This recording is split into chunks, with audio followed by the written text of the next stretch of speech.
Praise the lord.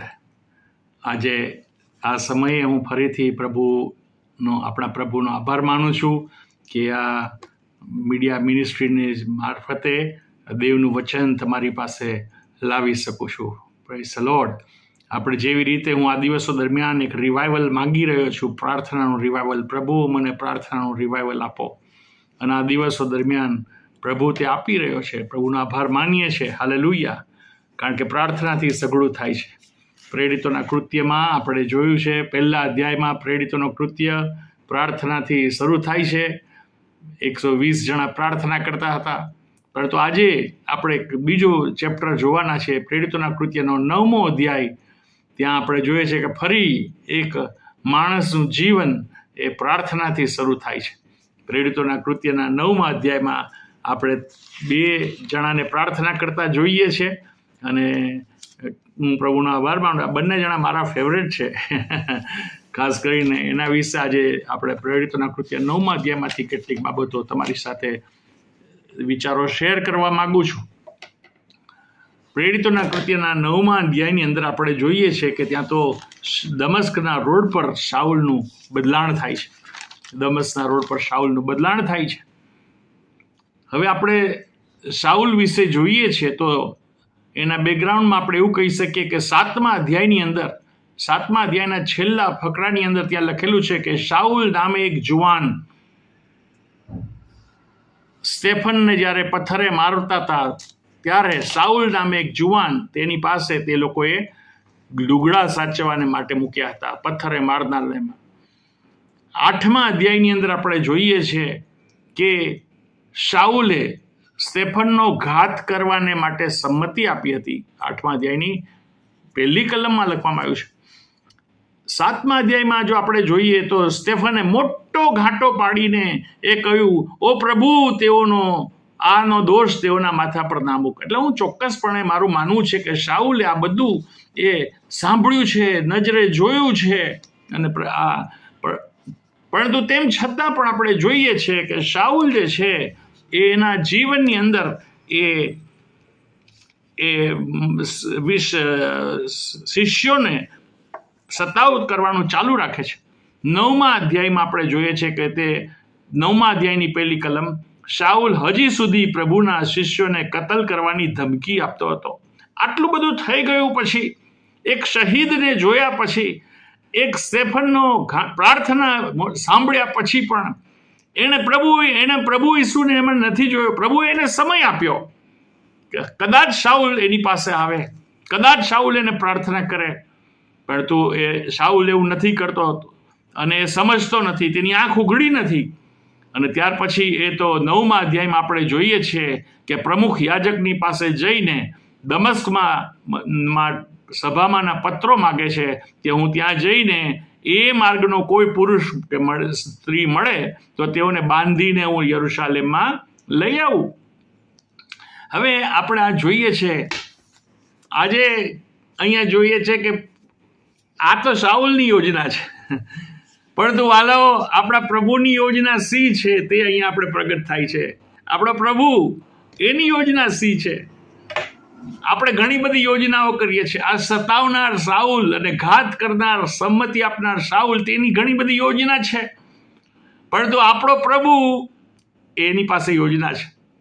ત્યાં એક વખત મેં એક જગ્યાએ એક ચોપડીમાં વાંચ્યું કે ધરપકડ કરવા નીકળેલા શાઉલની ધરપકડ થઈ જાય છે. ઈસુ ધરપકડ કરે છે. Praise God. કેટલું સરસ ટાઇટલ હતું એ. મને બહુ ગમે છે. અને આપણે જોઈએ છે તો એ જ્યારે 3જી કલમે લખ્યું છે કે ચાલતા ચાલતા તે દમસ્ક પાસે પહોંચ્યો ત્યારે એવું બન્યું કે એકાએક તેની આસપાસ આકાશમાંથી પ્રકાશ ઝબૂક્યો. એકાએક આવું થયું અને આકાશમાંથી પ્રકાશ ઝબૂક્યો. ચારે બાજુ, એક બાજુ નહીં, પ્રકાશ આવતો હોય તો અત્યારે આમ સામેથી આવે છે તો પછવાડેથી ના આવે, આ બાજુથી ના આવે. જે પ્રકાશ એક જ દિશામાં જાય. પરંતુ પ્રભુનો પ્રકાશ જે છે એ ચારે બાજુ આવી શકે છે. Praise the lord. એણે શાઉલને કવર કરી દીધો. અને આપણે જોઈએ છે કે એ એટલો બધો, અને પછી એ પડી જાય છે. શાઉલ અને તેની સાથે હતા એ બધા લોકો એક પડી જાય છે ત્યાં. પ્રભુ એવું થાય છે કે તેઓ પડી જાય છે. બધા પડી જાય છે. અને શાઉલ છે એ લખે છે કે આ બપોરનો પ્રકાશ હું વિચાર કરું છું કે આ બપોરના સમયે આવું થયું છે, મધ્યાહનના સમયે. પાઉલ લખે છે કે મધ્યાહનના સમયે આવું થયું, અને બપોરનો પ્રકાશ કરતાંય વધારે પ્રકાશ. બપોરે પ્રકાશ, મને એવું લાગે છે કે બપોરે પિત્તર અને યોહાન મંદિરમાં પ્રાર્થના કરવા જતા હતા, એ પ્રાર્થનાનો સમય હતો. શું હજી એ બધા શિષ્યો પ્રાર્થના કરતા હશે, પ્રેરિતો પ્રાર્થના કરતા હશે? કદાચ બનવા જો કે પ્રભુ આ પ્રાર્થનાઓ સાંભળે છે.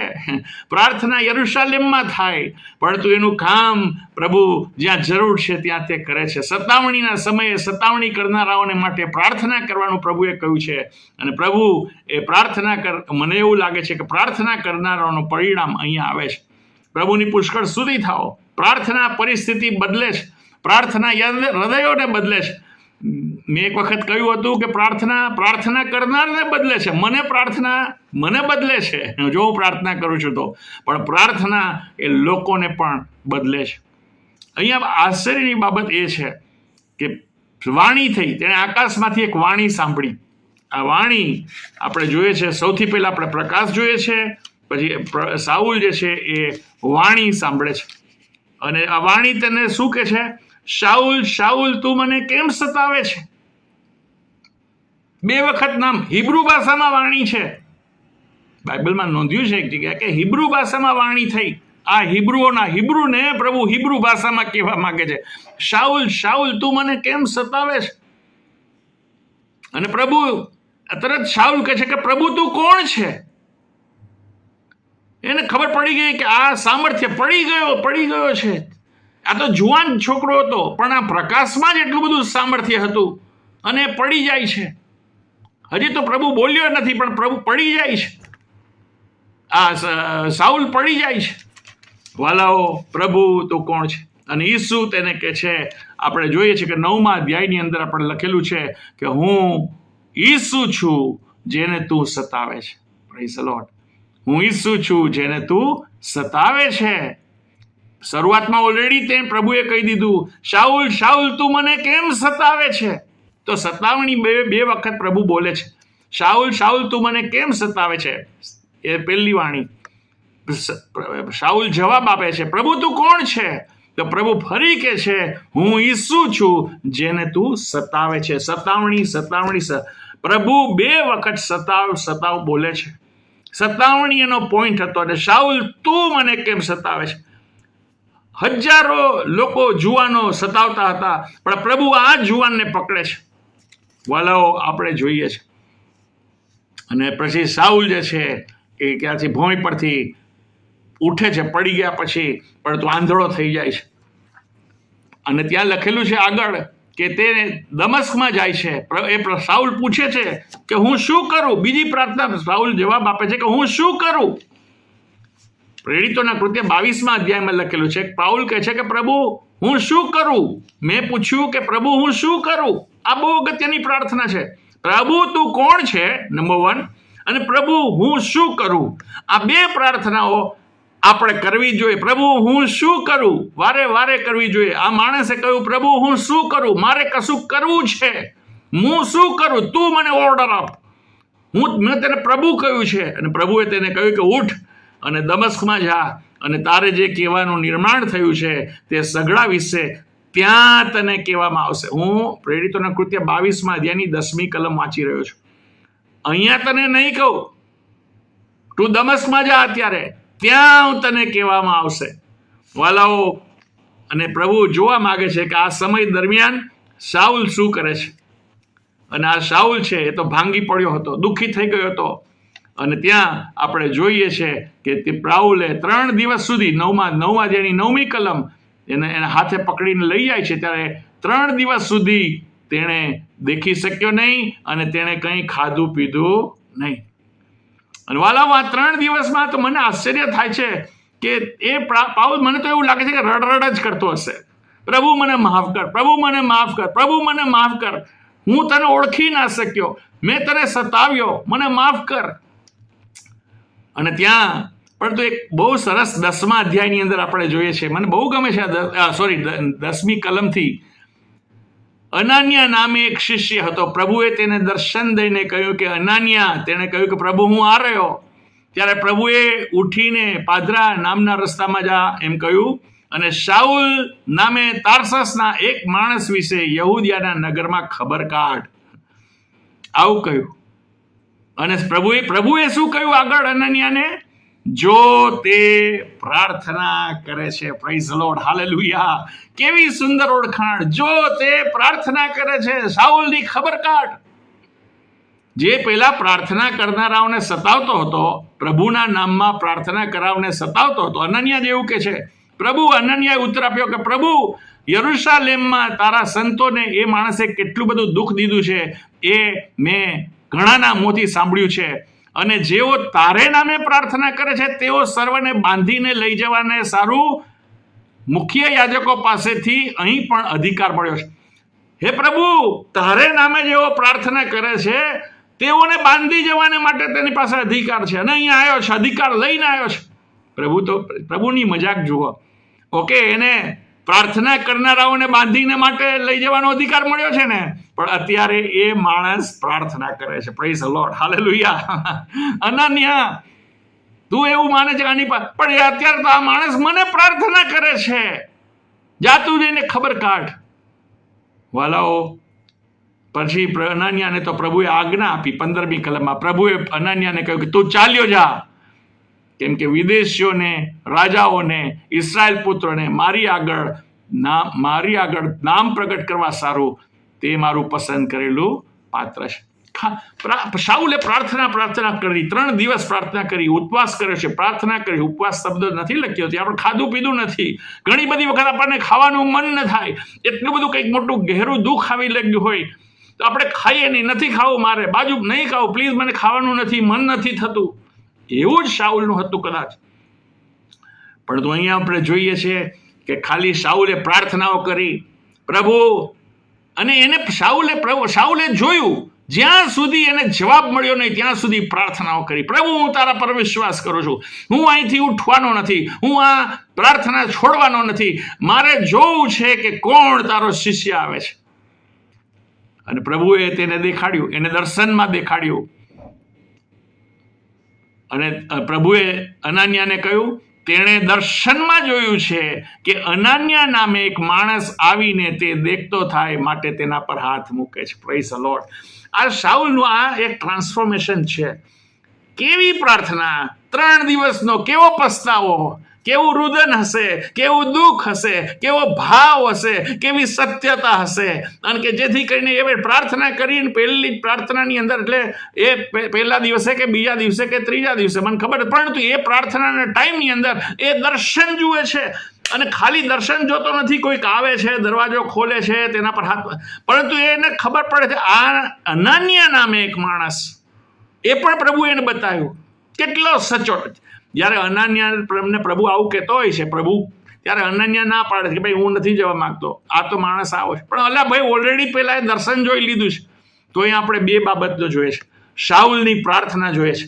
જીવન પ્રભુને સોંપવાની પ્રાર્થના, પાપોની માફીની પ્રાર્થના, પસ્તાવાની પ્રાર્થના, નવી શરૂઆતની પ્રાર્થના, અને ગહેરા દુઃખ સાથે પ્રાર્થના. અને આપણે બીજી પ્રાર્થના આપણે જોઈએ છીએ અહીંયા, એ તો આપણે અનાન્યાની પ્રાર્થના આપણે જોઈએ છીએ. પછી અનાન્યા જાય છે. અનાન્યા એક શિષ્ય છે, પ્રભુ એને પસંદ કરેલો છે. અને અનાન્યા ચાલ્યો ગયો. 17મી કલમમાં લખ્યું છે કે અને અનાન્યા ઘરમાં બેઠો ત્યારે તેને શાઉલ છે એને કંઈક ત્યાં લખેલું છે કે એણે એણે કહ્યું, તેના પર હાથ મૂકીને કહ્યું કે ભાઈ શાઉલ, પ્રભુ એટલે ઈસુ જે તને માર્ગોમાં આવતા દેખાયો, તેણે તું દેખતો થાય અને પવિત્ર આત્માથી ભરપૂર થાય માટે મને મોકલ્યો છે. Praise the lord, hallelujah. અને ત્યારે તેની આંખોમાંથી તત્કાળ છાલા જેવું ખરી પડ્યું અને તે દેખતો થયો. શાઉલ છે એ દેખતો થયો. તો મારે આજે તમને આ સાથે એટલું જ કહેવું છે, જ્યારે શાઉલ જે પ્રાર્થના કરતો હતો 3 દિવસની પ્રાર્થના, એને રિયલાઇઝ થઈ ગયું, એને ખબર પડી ગઈ કે અરે બાપરે, ઈસુ તો જીવતો છે. જેને હું વધસ્તંભ પર એક ગુનેગાર માનતો હતો, મરી ગયો એને, અને પણ એ તો જીવતો છે વાલાઓ. અને ઈસુએ આપણે જોઈએ છે કે એને દર્શન આપીને તેની સાથે વાત કરી. મારે તમારી સાથે જે કહેવું છે તે પ્રાર્થનાનું પરિણામ શું આવ્યું, જ્યારે રિઝલ્ટ શું આવ્યું. શાઉલે પ્રાર્થના કરી ત્યારે તેનું રિઝલ્ટ શું આવ્યું. નંબર 1 આપણે જોયું કે તેણે પ્રભુએ તેની પ્રાર્થના સાંભળી, તેણે આ દર્શનમાં જોયું, અનન્યા ગયો તે તેણે જોયું છે. બીજું, ત્યાર પછી દર્શનમાં આપણે શું જોઈએ છે તો કે છે કે દમસ્કના શિષ્યોએ દરવાજો ખોલ્યો. રિઝલ્ટ આવે, એની પ્રાર્થનાઓ એવી કરી, દમસ્કના શિષ્યોએ તેના માટે દરવાજો ખોલ્યો છે અને તેને પરોણો રાખ્યો છે. એટલે અનન્યાએ પણ એવું, અનન્યાને પ્રભુએ વાપર્યો. ત્યાર પછી ત્રીજું રિઝલ્ટ આપણે જોઈએ છે તો ત્યાં લખેલું છે કે તેને લાગલો જ ઈસુને, એને ખબર પડી ગઈ કે ઈસુ જ ખ્રિસ્ત છે, હવે મારે કોઈ વધારે સ્ટડી કરવાની જરૂર નથી. અને તેણે તરત જ દમસ્કની અંદર ઈસુને પ્રગટ કરવા લાગ્યો કે ઈસુ તે જ ખ્રિસ્ત છે. ત્યાં 9મા અધ્યાયની 20મી કલમમાં લખેલું છે કે તેણે લાગલો જ સભા સ્થાનોમાં ઈસુને પ્રગટ કર્યો કે તે દેવનો દીકરો છે. વાલાઓ, આ પ્રાર્થનાનું પરિણામ છે, પવિત્ર આત્માના કામનું પરિણામ છે. ઈસુ તે જ ખ્રિસ્ત છે. ત્યાં લખેલું છે 9મા અધ્યાયની 27મી કલમની અંદર લખેલું છે. બીજું રિઝલ્ટ તમને કહું છું, આ પ્રાર્થનાઓનું પરિણામ શું છે તો કે તે હિંમતથી પ્રભુને નામે ઉપદેશ કરતો હતો. એક હિંમત હતી એની પાસે, એક હિંમત હતી, કારણ કે તે પવિત્ર આત્માથી ભરપૂર થાય માટે મને મોકલ્યો છે. પ્રભુ આપણને પુષ્કળ કૃપા આપે. આપણે આજના વચનમાંથી ખાલી આપણે એટલું તો જોવાનું છે, અને તે ઈસુ તે જ ખ્રિસ્ત છે તેવું તે સમજાવતો હતો. આ પાઉલ છે બધાને સમજાવતો હતો, હિંમતથી ઉપદેશ કરો. આ રિઝલ્ટ છે પ્રાર્થનાનું. 3 દિવસ પ્રાર્થના, અને તરત જ ક્વિક રિઝલ્ટ આવ્યું, કારણ કે એવી એની પ્રાર્થના હતી, એવું એનું હૃદય હતું, એવી શુદ્ધતા હતી, એવી નમ્રતા હતી, એવું ભંગિતતા હતી એની પ્રાર્થનાની અંદર કે તરત જ પ્રભુ તેને જવાબ આપે છે અને તરત જ તે સુવાર્તા પ્રચાર કરે છે. પ્રભુ એનું જીવન બદલી નાખ્યું અને એક નવો એરા શરૂ થઈ જાય છે. Praise the lord, hallelujah. વાલાઓ, આ 2 જણાની પ્રાર્થના 9મા અધ્યાયમાં લખવામાં આવી છે. પણ ત્યાર પછી આપણે જોઈએ છે કે આ પાઉલ જે છે, શાઉલમાંથી જે પાઉલ થયો, વાલાઓ, એનું જીવન, આખું જીવન એ પ્રભુમાં વાપરે છે. મને એની પ્રાર્થના બહુ ગમે છે. ફર્સ્ટ પ્રેયર, પ્રભુ તું કોણ છે, ને સેકન્ડ પ્રેયર, પ્રભુ હું શું કરું. મારા ખ્યાલથી એ સેકન્ડ પ્રેયર જે છે, પ્રભુ હું શું કરું, એ પ્રેયર તો એના જીવનમાં રોજ હશે. પ્રભુ હું શું કરું, તારે માટે હું શું કરું, પ્રભુ હું શું કરું. અહીંયા અંત્યોખમાં પણ પ્રભુ હું શું કરું. આ પ્રાર્થના એ આપણને શીખવતો જાય છે પ્રેરિત પાઉલ, કે આવા માણસ જે છે જેમને કશું કરવું છે, એવી પ્રાર્થના મને જોઈએ છે, આ જોઈએ છે, તે જોઈએ છે ને, એ બધી પ્રાર્થના તો બધી બહુ થઈ ગઈ. પણ આપણે એવી રિવાઇવલ આવીએ, એવી પ્રાર્થનામાં એવું રિવાઇવલ આવે, પ્રભુ હું શું કરું, આઈ એમ રેડી ટુ ડુ સમથિંગ, મારે કશું કરવું છે. એક રિવાઇવલ એવું આવી જાય એવી મારી પ્રાર્થના છે. મારી અંદર, આપણી અંદર, સાંભળનારાઓની અંદર, મંડળીઓની અંદર, સેવકોની અંદર, બધા વિશ્વાસીઓની અંદર, પ્રભુ હું શું કરું. અને પ્રભુ કહેશે કે તને કહેવામાં આવશે, આઈ વિલ ડુ ઇટ. તારે ખરેખર કશું કરવું છે, હું તને કહીશ. અને પ્રભુના શિષ્યો આવે છે, પ્રભુ માથા પર હાથ મૂકે છે, પ્રાર્થના કરે છે, અને પ્રભુ એ માણસ શાઉલને સ્વીકારી લે છે. પ્રભુ આપણને પુષ્કળ આશીર્વાદ આપો. પ્રભુ તમને અને મને પુષ્કળ આશીર્વાદ. ચલો આપણે રિવાઇવલની પ્રાર્થના કરીએ. પ્રભુ હું શું કરું. આ ઉપવાસ, પ્રાર્થના, ભલે હું આંધળો થઈ ગયો છું, પણ મારે કશું કરવું છે તારે માટે.